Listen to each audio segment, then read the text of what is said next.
Assalamualaikum warahmatullahi wabarakatuh. Apa kabar anak-anak kelas 6? Semoga kalian selalu sehat, semangat, dan selalu bahagia ya. Nah, pada hari ini kita akan belajar bagaimana cara menghadapi bencana alam. Nah, pada materi sebelumnya kita sudah belajar yaitu bagaimana mengenal macam-macam bencana alam. Nah, kemarin itu kita mengenal bencana alam yang biasa terjadi, diantaranya yaitu gempa bumi, banjir, tsunami, dan sebagainya ya, lalu longsor. Nah, sekarang kita belajar cara menghadapi bencana alam. Apa yang harus kita lakukan ketika terjadi bencana alam?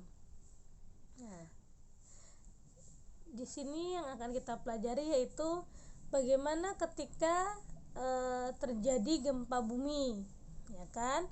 Nah, apalagi yang rumahnya itu berada di daerah kawasan gunung berapi atau gunung yang masih aktif yang dikhawatirkan dapat terjadi gempa bumi. Nah, yang pertama yaitu jangan panik. Kenapa?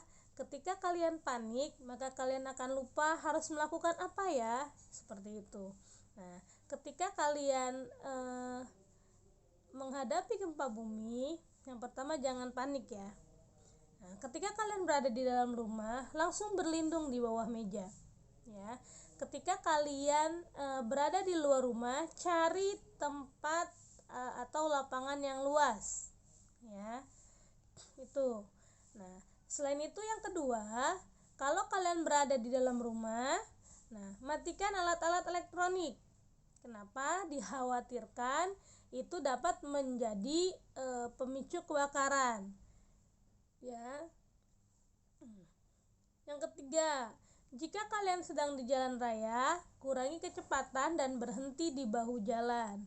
Ya, jangan berhenti di bawah jembatan. Jangan berhenti di bawah pohon besar.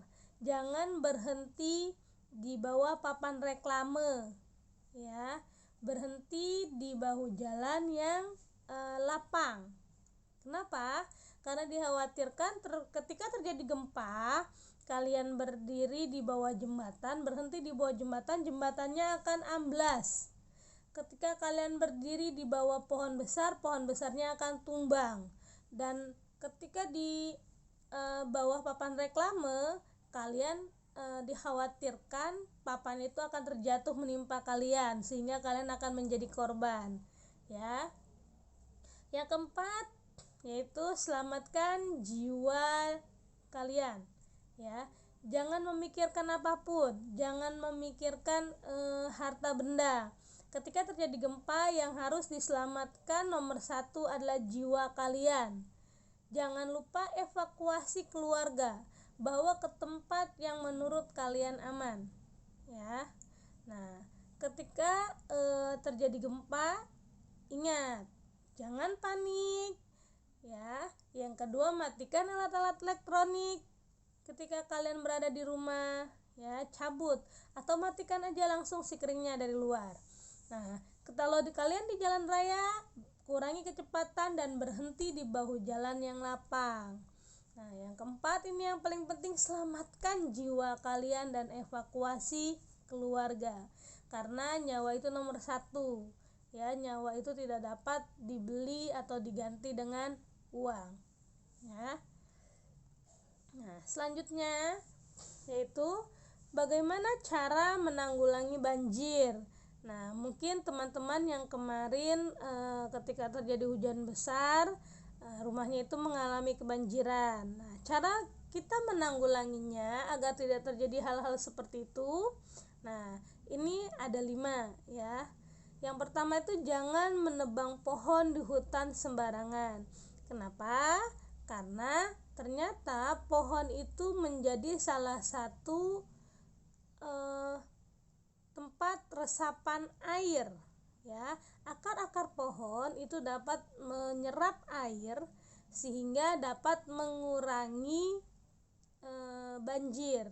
Ya, makanya ketika di hutan yang dilakukan adalah harus tebang pilih, lihat umur kayunya, ya, pohonnya udah berapa lama. Kalau dia sudah tua baru boleh ditebang, ya, jangan diambil yang masih muda, seperti itu. Nah, yang kedua, melakukan reboisasi atau penanaman kembali. Ya, jadi menanam kembali pohon-pohon dapat mencegah banjir. Ya, seperti yang tadi kita bahas bahwa pohon itu dapat menyerap air, ya. Jadi ketika diserap oleh akar-akar pohon, ya, air itu tidak akan turun ke daerah-daerah rendah dan terjadi banjir, gitu. Jadi sudah diserap semua oleh pohon, ya. Itu pentingnya mengapa kita menanam pohon, ya. Yang ketiga, nah ini yang penting nih yang bisa kalian lakukan, yaitu tidak membuang sampah sembarangan, ya. Jangan membuang sampah sembarangan, baik di rumah, dimanapun kalian berada. Biasakan untuk hidup bersih, biasakan untuk belajar tertib, ya. Ketika kalian tidak membuang sampah sembarangan, ketika kalian membuang sampah pada tempatnya, diharapkan nanti ketika terjadi musim hujan itu tidak terkena banjir. Kenapa? Karena sampah itu dapat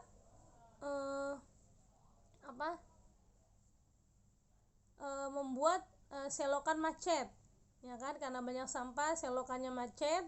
Karena macet dan airnya tidak dapat mengalir, maka banjir, ya.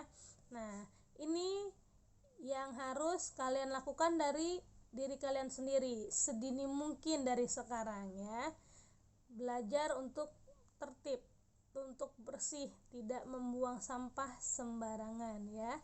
Nah, yang keempat, yaitu jangan membuat rumah atau bangunan di bantaran sungai. Kenapa? Ketika terjadi musim hujan dan aliran sungainya terhambat karena ada rumah atau bangunan di atasnya, maka airnya itu akan meluap, ya, ke jalanan dan mengakibatkan banjir. Nah, makanya oleh pemerintah daerah itu sekarang sedang dibersihkan bantaran-bantaran kali dan rumah-rumah yang ada di sekitar bantaran itu dirobohkan, ya. Itu untuk mencegah terjadinya banjir, teman-teman, ya. Nah, yang kelima itu mengadakan pengerukan sungai atau kali di waktu kemarau. Nah, sehingga ketika dikeruk airnya, dikeruk sampahnya, dikeruk sungainya, nah, kotoran-kotoran yang berada di sungai yang diperkirakan dapat menghambat laju aliran sungai, ya, sehingga aliran sungai tidak dapat berjalan dengan lancar dan mengakibatkan banjir. Nah, itu tidak ada lagi karena sudah dikeruk kalinya, sungainya sudah bersih dari sampah, ya kan. Nah, diharapkan tidak terjadi banjir. Nah, ini cara menanggulangi banjir. Jadi sedini mungkin kita bisa melakukan, ya. Yang ini semua nih menanggulangi banjir kita bisa lakukan, ya kan. Nah, yang dimulai dari nomor 2 sampai nomor 5 itu bisa kita lakukan. Yuk kita menanam hidroponik, gitu kan. Lalu tidak membuang sampah sembarangan, ya kan, dan juga tidak membuat rumah di bantaran sungai, seperti itu. Nah, selanjutnya yaitu cara menghadapi tsunami. Nah, gimana cara menghadapi tsunami? Nah, tsunami di Indonesia itu pernah terjadi di Aceh, ya kan. Nah, cara menghadapinya yang pertama yaitu perhatikan tempat-tempat tinggi yang ada di sekitar kamu. Kenapa? Itu dapat berguna ketika terjadi tsunami, kamu dapat pergi ke tempat tinggi itu. kamu dapat segera berlari ke tempat tinggi dan mengevakuasi seluruh keluarga kamu. Ya. Nah, kalau kamu berada di pantai, lihat situasi pantainya. Kalau air laut tiba-tiba surut jauh setelah terjadi gempa, langsung lari. Ya. Pergi ke tempat yang tinggi yang kamu sudah ketahui tadi. Seperti itu. Ya, itu hanya salah satu menghadapi tsunami. Semoga kita semua terlindungi dari segala bencana alam. Ya, teman-teman ya. Nah, bagaimana ketika sudah terjadi bencana alam? Nah, biasanya akan diadakan evakuasi oleh pemerintah untuk evakuasi yang meninggal, evakuasi yang selamat, ya kan? Nah, kita juga dapat membantu dengan melakukan penyaluran bantuan kepada korban bencana alam. Ya, setidaknya kita dapat meringankan beban mereka dengan berpartisipasi dalam bentuk uang atau barang-barang lainnya seperti pakaian, makanan, obat-obatan dan sebagainya.